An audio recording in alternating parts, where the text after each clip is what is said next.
नमो बुद्धाय। हम सब सुख की तलाश में हैं, और इस दुनिया में सच्चा सुख क्या है? एक शांत घर और एक समझदार जीवन साथी। लेकिन क्या कारण है कि प्रेम से शुरू हुआ यह सुंदर रिश्ता समय के साथ कभी कभी बोझ जैसा लगने लगता है? कहां खो जाती है वह शुरुआती मिठास और समझ? बुद्ध कहते हैं, सुख बाहर नहीं, हमारे मन के भीतर है। आज के इस विशेष सत्र में हम जानेंगे कि कैसे अपने व्यवहार और विचारों में छोटे छोटे बदलाव लाकर हम अपने गृहस्थ जीवन को फिर से एक उत्सव बना सकते हैं। ध्यान से सुने, यह केवल शब्द नहीं, जीवन जीने की कला है। आज हम एक ऐसे विषय पर चर्चा करने जा रहे हैं जो समाज का मूल है। यह विषय है पति और पत्नी का पवित्र रिश्ता। तथागत बुद्ध ने अपने जीवन में करुणा और मैत्री का जो संदेश दिया, वह केवल सन्यासियों के लिए नहीं था, वह उन लोगों के लिए भी था जो परिवार में रहते हैं, जो गृहस्थ हैं। अक्सर हम सोचते हैं कि शांति केवल हिमालय की गुफाओं में या वन में मिलती है, पर बुद्ध कहते हैं कि यदि मन शांत है तो घर के भीतर भी निर्वाण का अनुभव हो सकता है। पति और पत्नी इस गृहस्थ जीवन रूपी रथ के दो पहियों के समान है। यदि एक पहिया भी कमजोर हो या अपनी दिशा बदल ले तो जीवन का रथ सही से नहीं चल सकता। विवाह केवल दो शरीरों का मिलन नहीं है, यह दो मनों का, दो चेतनाओं का मिलन है। यह एक संकल्प है, एक वचन है, जीवन के हर सुख में, हर दुख में, हर धूप में और हर छांव में साथ निभाने का। आज के समय में हम देखते हैं कि रिश्तों में धैर्य की कमी आ गई है। छोटी छोटी बातों पर मनमुटाव हो जाता है। मैं सही और तुम गलत, बस इसी विचार ने न जाने कितने घरों की शांति छीन ली है। बुद्ध की शिक्षा हमें बताती है कि मैं यानी अहंकार ही सारे दुख का कारण है। जब पति और पत्नी के बीच मैं आ जाता है तो प्रेम पीछे छूट जाता है, और जहां हम का भाव होता है वहां हर समस्या का समाधान निकल आता है। हमें यह समझना होगा कि कोई भी इंसान पूर्ण नहीं होता, ना आप, ना आपका जीवन साथी। कमियां सब में होती हैं, भूल हर किसी से होती है, लेकिन एक सफल रिश्ता वही है जहां दो अपूर्ण लोग एक दूसरे की कमियों को स्वीकार करते हुए पूर्णता की ओर चले। बुद्ध ने सम्यक दृष्टि की बात कही है, यानी सही नजरिया। जब हम अपने जीवन साथी को देखते हैं तो हम क्या देखते हैं? क्या हम केवल उसकी गलतियां देखते हैं, या हम उसके भीतर छिपी अच्छाई को भी देख पाते हैं? नजरिया बदलिए, दृश्य बदल जाएगा। प्रेम का अर्थ है स्वीकार करना। जैसा वह है उसे वैसा ही स्वीकार करना। उसे बदलने की कोशिश न करें। जब आप किसी को बदलने की कोशिश करते हैं तो आप यह संदेश देते हैं कि तुम जैसे हो मुझे वैसे पसंद नहीं हो। यह बात सामने वाले के मन को बहुत ठेस पहुंचाती है। इसके बजाय मैत्री का भाव लाएं। बुद्ध ने कहा है, मैत्री यानी सच्ची मित्रता। क्या आपका जीवन साथी आपका सबसे अच्छा मित्र है? मित्रता में कोई ऊंच नीच नहीं होती। मित्रता में कोई मालिक या सेवक नहीं होता, वहां समानता होती है। पति और पत्नी को एक दूसरे का कल्याण मित्र होना चाहिए। कल्याण मित्र वह है जो आपको गलत रास्ते पर जाने से रोके और सही मार्ग पर चलने की प्रेरणा दे। विश्वास इस रिश्ते की सांस है। यदि श्वास रुक जाए तो शरीर नहीं बचता। वैसे ही यदि विश्वास टूट जाए तो रिश्ता नहीं बचता। शक एक ऐसी बीमारी है जिसका इलाज किसी वैद्य या डॉक्टर के पास नहीं है। इसका इलाज केवल आपके पास है, और वह है पारदर्शिता। अपने जीवन को खुली किताब की तरह रखें। झूठ न बोलें, चाहे सत्य कितना भी कड़वा क्यों ना हो, वह अंततः रिश्ते को मजबूत ही करता है। झूठ की नींव पर बना महल कभी भी गिर सकता है। तथागत ने सिखाया है कि हमें अकुशल कर्मों से बचना चाहिए। गृहस्थ जीवन में एक दूसरे के प्रति वफादार रहना सबसे बड़ा धर्म है। जब मन में भटकाव आता है तो घर की शांति भंग हो जाती है। अपने चित्त को स्थिर रखें। अपने साथी के प्रति जो समर्पण है उसे अपनी तपस्या माने। याद रखें, सुंदरता चेहरे में नहीं, चरित्र में होती है। चेहरा तो समय के साथ बदल जाएगा, पर आपका स्वभाव और आपका चरित्र अंत तक साथ रहेगा। इसलिए बाहरी रूप रंग के बजाय आंतरिक गुणों को महत्व दें। जीवन में उतार चढ़ाव तो आएंगे, कभी धन की कमी होगी, कभी स्वास्थ्य साथ नहीं देगा। ऐसे समय में अक्सर लोग एक दूसरे पर दोष लगाने लगते हैं, यह तुम्हारी वजह से हुआ। यह वाक्य जहर समान है। मुश्किल समय में एक दूसरे का हाथ कसकर थाम लें, कहें चिंता मत करो, हम मिलकर इस समस्या का सामना करेंगे। यह एक वाक्य आपके साथी को हाथी जैसा बल दे सकता है। यही करुणा है। करुणा का अर्थ है दूसरे के दुख को अपना समझना। जब पत्नी थक कर सो जाए तो पति का कर्तव्य है कि वह शांति बनाए रखे। जब पति निराश हो तो पत्नी का कर्तव्य है कि वह उसका संबल बने।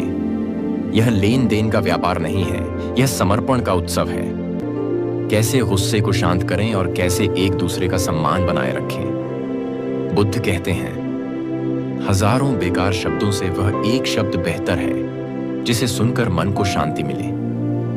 मित्रों, एक घर दीवारों से नहीं बल्कि वहां रहने वाले लोगों की आवाज और व्यवहार से बनता है। तथागत बुद्ध ने सम्यक वाक यानी सही वाणी को जीवन का एक अनिवार्य अंग बताया है। जरा विचार करें, पति और पत्नी के बीच अधिकतर तनाव का कारण क्या होता है? क्या वह कोई बहुत गंभीर विषय होता है? अक्सर नहीं। अधिकतर समय समस्या यह नहीं होती कि क्या कहा गया, समस्या यह होती है कि उसे कैसे कहा गया। शब्दों में अपार शक्ति है। शब्द मरहम भी हैं और शब्द घाव भी हैं। जब हम अपने जीवन साथी से बात करें तो हमारी आवाज में मिठास होनी चाहिए। कई बार हम बाहर की दुनिया में अपने मित्रों से, समाज में तो बहुत सम्मान से बात करते हैं, लेकिन घर में प्रवेश करते ही हमारी वाणी बदल जाती है। हम अपने ही साथी पर, जो हमारे सुख दुख का साझी है, उस पर चिल्लाने लगते हैं या अपमानजनक शब्दों का प्रयोग करते हैं। बुद्ध कहते हैं, जैसे एक तीखा तीर त्वचा को भेद देता है, वैसे ही कठोर वचन मनुष्य के हृदय को भेद देते हैं। शरीर का घाव तो समय के साथ भर जाता है, लेकिन अपमान के शब्दों का घाव आसानी से नहीं भरता। वह मन में एक गांठ बन जाता है। इसलिए यह नियम बना लें, चाहे परिस्थिति कैसी भी हो, हम एक दूसरे के प्रति अपमानजनक भाषा का उपयोग नहीं करेंगे। क्रोध यानी गुस्सा सुखी जीवन का सबसे बड़ा शत्रु है। क्रोध वह जलता हुआ कोयला है जिसे हम दूसरे पर फेंकने के लिए हाथ में उठाते हैं, लेकिन उससे सबसे पहले हमारा अपना हाथ ही जलता है। जब पति या पत्नी में से कोई एक क्रोध में हो तो उस समय दूसरे का शांत रहना ही सबसे बड़ी समझदारी है। इसे एक उदाहरण से समझें। यदि एक हाथ से ताली बजाने की कोशिश की जाए तो आवाज नहीं होती। ताली बजने के लिए दो हाथों का मिलना जरूरी है। उसी तरह कलह या विवाद के लिए भी दो लोगों का बोलना जरूरी है। अगर एक व्यक्ति आग उगल रहा है तो दूसरे को पानी बन जाना चाहिए। शांत रहने का मतलब हारना नहीं है। शांत रहने का मतलब है रिश्ते को जीतना। जो क्रोध के समय मौन रह सकता है वह सबसे शक्तिशाली है। लेकिन मौन का अर्थ यह नहीं कि हम बात करना ही बंद कर दें। संवाद बहुत आवश्यक है। अक्सर पति पत्नी एक दूसरे की बात को सुनते नहीं हैं, केवल उत्तर देने के लिए इंतजार करते हैं। उसने ऐसा कहा तो अब मैं ऐसा कहूंगा। यह सोच गलत है। हमें सुनना सीखना होगा। बुद्ध ने इसे श्रवण कहा है। अपने साथी की बात को पूरे ध्यान से सुने, उसकी भावनाओं को समझें। हो सकता है कि वह किसी परेशानी में हो, किसी तनाव में हो। जब आप ध्यान से सुनते हैं तो आप उसे यह एहसास दिलाते हैं कि वह आपके लिए महत्वपूर्ण है। शिकायतें हर किसी को होती हैं, लेकिन शिकायत करने का भी एक सही समय और सही तरीका होता है। जब आपका साथी थका हुआ हो या भूखा हो या किसी चिंता में हो, वह समय शिकायत करने का नहीं है। सही समय का चुनाव करें। और जब बात कहें तो तुम शब्द से आरोप लगाने के बजाय अपनी भावना व्यक्त करें। उदाहरण के लिए, यह कहने के बजाय कि तुम मुझे समय नहीं देते, यह कहें कि जब हम साथ समय बिताते हैं तो मुझे बहुत खुशी मिलती है। बात वही है, पर कहने का तरीका बदल गया। पहले वाक्य में आरोप था, दूसरे में प्रेम है। याद रखें, आप दोनों एक ही टीम में हैं। आप एक दूसरे के विरोधी नहीं हैं। आपकी जीत एक दूसरे को हराने में नहीं, बल्कि साथ मिलकर समस्याओं को हराने में है। अहंकार को बीच में न लाएं। गलती हो जाए तो क्षमा मांगने में संकोच न करें। मुझे खेद है या माफ करना, ये छोटे शब्द किसी जादू से कम नहीं है। यह आपके रिश्ते की आयु बढ़ा देते हैं। और यदि साथी से गलती हो जाए तो उसे क्षमा करना सीखें। पुरानी बातों को, अतीत के मुर्दों को अपने कंधों पर ढोकर न चलें। बुद्ध कहते हैं, जो बीत गया वह अब नहीं है, जो आने वाला है वह अभी आया नहीं है, जीवन केवल इस पल में है। तो पुरानी कड़वाहट को भूल जाएं और इस वर्तमान पल को प्रेम से भर दें। तुलना करना बंद करें। कभी भी अपने साथी की तुलना किसी और के पति या पत्नी से न करें। देखो वह कितना कमाता है, या देखो वह कितनी अच्छी है। ऐसी बातें जहर का काम करती हैं। हर व्यक्ति का स्वभाव अलग है, हर व्यक्ति की क्षमता अलग है। आपके पास जो है उसका सम्मान करें। संतोष ही सबसे बड़ा धन है। जब आप अपने साथी में कमियां निकालना बंद कर देते हैं तो उसे भी खुद में सुधार करने की प्रेरणा मिलती है। घर का वातावरण ऐसा बनाएं कि वहां आते ही मन को शांति मिले। घर केवल ईंट और पत्थर का मकान नहीं है, घर वह है जहां प्रेम का वास हो। क्या आपके घर में हंसी की आवाज गूंजती है?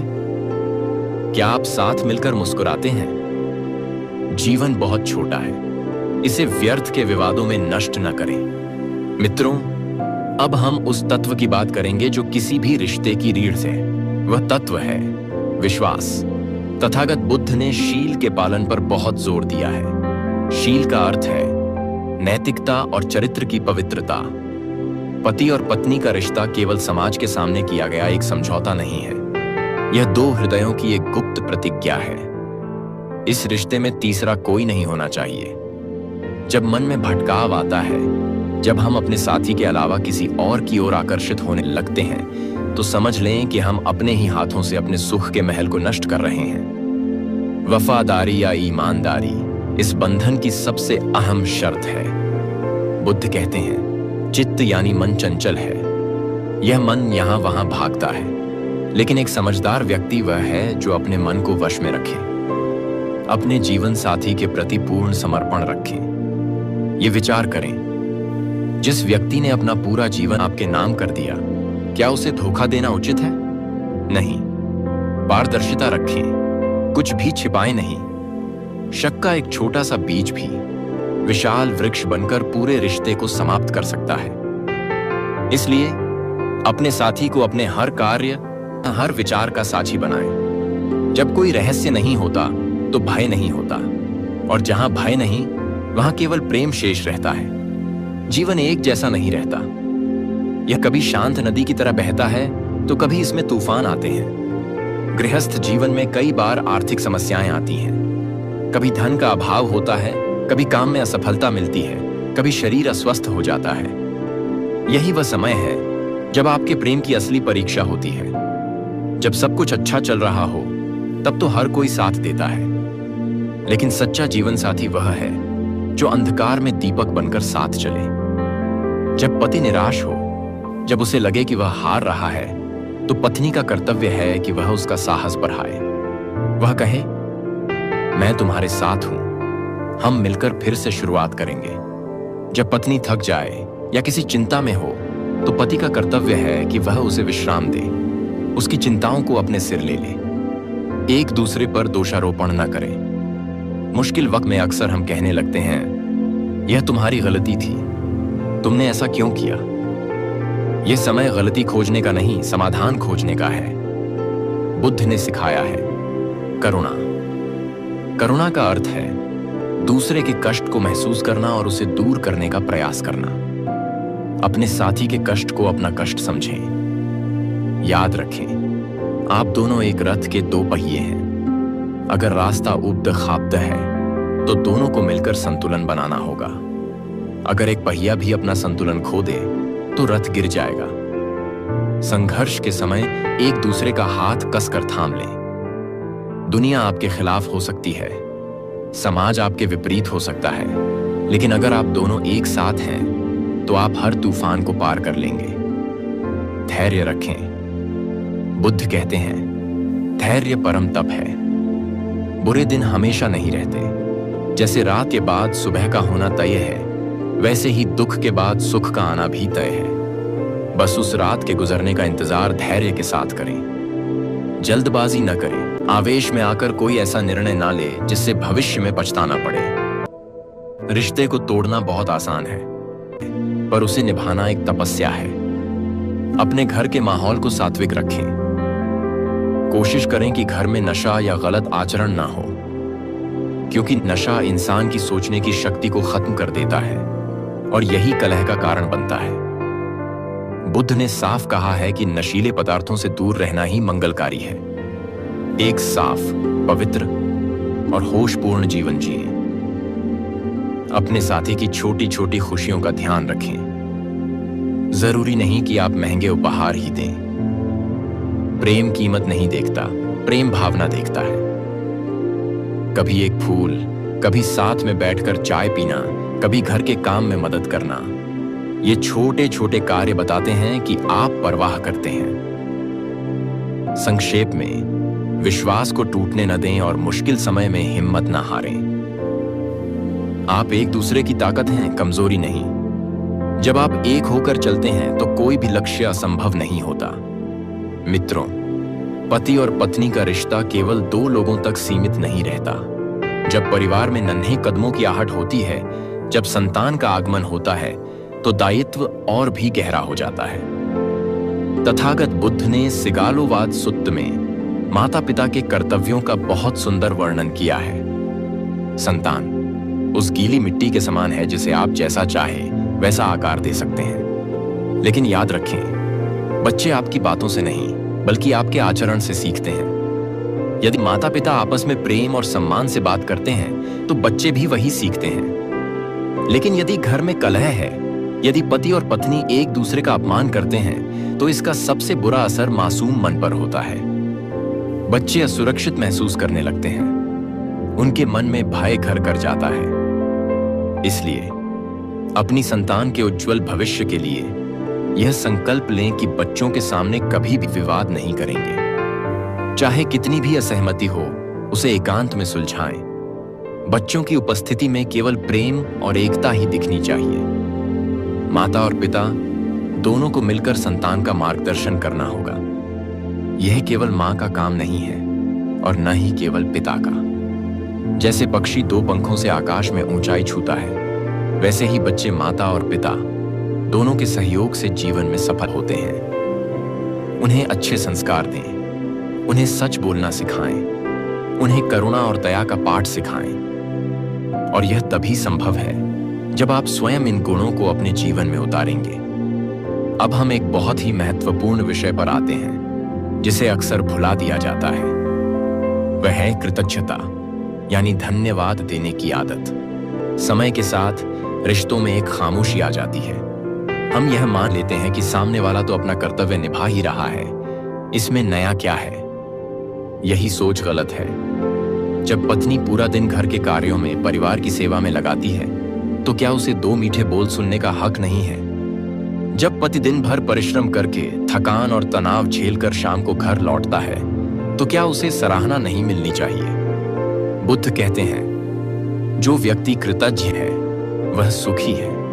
अपने जीवन साथी के प्रयासों को अनदेखा न करें। छोटी छोटी बातों के लिए आभार व्यक्त करें। अगर भोजन स्वादिष्ट है तो प्रशंसा करें। अगर पति ने घर के काम में सहायता की है तो धन्यवाद कहें। धन्यवाद, शुक्रिया, तुम बहुत अच्छे हो। ये शब्द संजीवनी बूटी की तरह हैं। ये थके हुए मन में नई ऊर्जा भर देते हैं। जब आप किसी के काम की प्रशंसा करते हैं तो उसका उत्साह दोगुना हो जाता है। लेकिन जब आप केवल कमियां निकालते हैं तो सामने वाला निराश हो जाता है। उसका मन मुरझा जाता है। आलोचना करना बहुत आसान है। कमी निकालना दुनिया का सबसे सरल काम है। लेकिन किसी की अच्छाई को पहचानना और उसकी तारीफ करना, यह एक महान गुण है। अपने साथी को यह एहसास दिलाते रहें कि वह आपके जीवन में कितना विशेष है। उसे यह न लगे कि वह केवल एक मशीन है जो घर चला रहा है। उसे यह लगे कि वह एक सम्मानित सदस्य है जिसके बिना यह घर अधूरा है।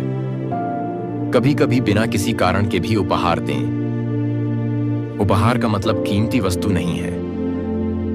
एक गुलाब का फूल या अपने हाथ से लिखा हुआ एक प्रेम पत्र या बस साथ में बैठकर बिताए हुए कुछ पल, ये सब अनमोल हैं। अपने अहंकार को त्यागें अहंकार कहता है, मैं क्यों झुकूं, मैं क्यों तारीफ करूं। प्रेम कहता है, तुम्हारी खुशी में ही मेरी खुशी है। जब आप झुकते हैं तो आप छोटे नहीं होते, बल्कि आप सामने वाले की नजरों में और ऊंचे हो जाते हैं। जीवन बहुत अनिश्चित है, हम नहीं जानते कि हम कब तक साथ हैं। इसलिए आज ही, अभी ही अपने साथी से कहें कि आप उनसे कितना प्रेम करते हैं। कल का इंतजार न करें, रिश्ते को जीवंत रखें। जैसे एक पौधे को रोज पानी की जरूरत होती है, वैसे ही रिश्ते को रोज स्नेह और संवाद की जरूरत होती है। सूखा हुआ पौधा और संवादहीन रिश्ता दोनों ही मुरझा जाते हैं। अगले और अंतिम भाग में हम बात करेंगे कि कैसे इस रिश्ते को आध्यात्मिक से जोड़कर हम निर्माण और परम शांति की ओर आगे बढ़े। मित्रों, हम इस चर्चा के अंतिम चरण में आ गए हैं। अभी तक हमने मैत्री, विश्वास, वाणी और परिवार की बात की। अब हम उस लक्ष्य की बात करेंगे जो सबसे ऊंचा है। पति और पत्नी का रिश्ता केवल इस दुनिया के सुखों तक सीमित नहीं है। इसका उद्देश्य निर्वाण यानी परम शांति की ओर साथ चलना भी है। समय बहुत बलवान है। आज हम युवा हैं, शरीर स्वस्थ है, शक्ति है, परंतु यह समय हमेशा नहीं रहेगा। वसंत के बाद पतझड़ आता ही है। एक दिन शरीर कमजोर होगा, बालों का रंग श्वेत होगा और चेहरे की चमक समय के साथ विदा लेगी। उस समय जब बाहरी सुंदरता साथ छोड़ देगी, तब केवल आपके मन की सुंदरता ही काम आएगी। सच्चा प्रेम वह नहीं जो केवल जवानी में हो। सच्चा प्रेम वह है जो वृद्धावस्था में और भी गहरा हो जाए। जब आप एक दूसरे के झुर्रियों भरे चेहरे को देखकर भी वही सम्मान महसूस करें जो पहले दिन था, तब समझिए कि आपका जीवन सफल हो गया। तथागत बुद्ध ने सिखाया है कि हर चीज अनित्य है, यानी कुछ भी हमेशा नहीं रहता। धन आएगा और जाएगा, पद और प्रतिष्ठा भी स्थायी नहीं है। अंत में जो शेष रहता है वह है आपके कर्म और आपका व्यवहार। पति और पत्नी को धर्म साथी बनना चाहिए। इसका अर्थ है अच्छाई के रास्ते पर एक दूसरे का सहयोग करना। जब पति तनाव में हो या क्रोध में हो तो पत्नी उसे शांति की याद दिलाए। जब पत्नी निराश हो तो पति उसे आशा की किरण दिखाए। एक दूसरे के लिए बाधा न बने, बल्कि एक दूसरे की ढाल बने। अपने घर को एक मंदिर, एक विहार जैसा बनाएं, जहां सुबह की शुरुआत शांति और मुस्कान से हो और रात को सोते समय मन में किसी के प्रति कोई बैर, कोई शिकायत ना हो। सोने से पहले एक नियम बनाएं, क्षमा करें और भूल जाएं। दिन भर में जो भी गिले शिकवे हुए, उन्हें रात को सोने से पहले मन से निकाल दें। अगली सुबह एक नए कागज की तरह कोरी और साफ होनी चाहिए। जीवन एक यात्रा है और हम सब मुसाफिर हैं। इस सफर में हमें एक ऐसा साथी मिला है जो हमारी परछाई की तरह साथ है। उसका सम्मान करें, उसे कभी भी अकेला महसूस न होने दें। हम नहीं जानते कि हमारे पास कितना समय शेष है। सांसों की डोरी कब टूट जाए कोई नहीं जानता। इसलिए प्रेम जताने में विलंब न करें, अच्छे शब्द बोलने में कंजूसी न करें। आज, अभी, इसी पल अपने जीवन को उत्सव बना लें। बुद्ध का अंतिम संदेश था, अप दीपो भव, यानी अपने दीपक स्वयं बनो। लेकिन गृहस्थ जीवन में आप एक दूसरे के लिए दीपक बन सकते हैं। जब एक का तेल खत्म होने लगे तो दूसरा अपनी लौ से उसे रोशन कर दे। यही इस पवित्र बंधन की सुंदरता है।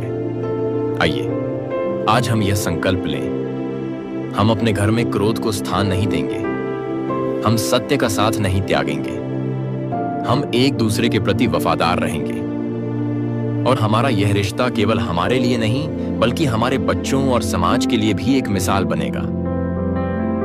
आप सबका जीवन सुख, शांति और मैत्री से भरा रहे। दुख आपके घर का रास्ता भूल जाए और खुशियां आपके आंगन में सदा निवास करें। यही मेरी कामना है, यही मेरी प्रार्थना है। भवतु सब मंगलम, सबका कल्याण हो। जीवन एक सुंदर यात्रा है और इस यात्रा को और सुखद बनाने के लिए हम यहाँ ऐसे ही अनमोल विचार लाते रहते हैं। हम चाहते हैं कि हमारा यह परिवार और विशाल बने। यदि आप चाहते हैं कि ऐसा कोई भी महत्वपूर्ण विचार आपसे न छूटे, तो इस परिवार में शामिल हो जाएं। सदस्यता का बटन दबाएं ताकि भविष्य में आने वाली हर चर्चा आप तक समय पर पहुंच सके। आपका हर एक सहयोग, हर एक लाइक हमारे लिए बहुत कीमती है। अपना प्रेम और समर्थन इसी तरह बनाए रखें। नमो बुद्धाय।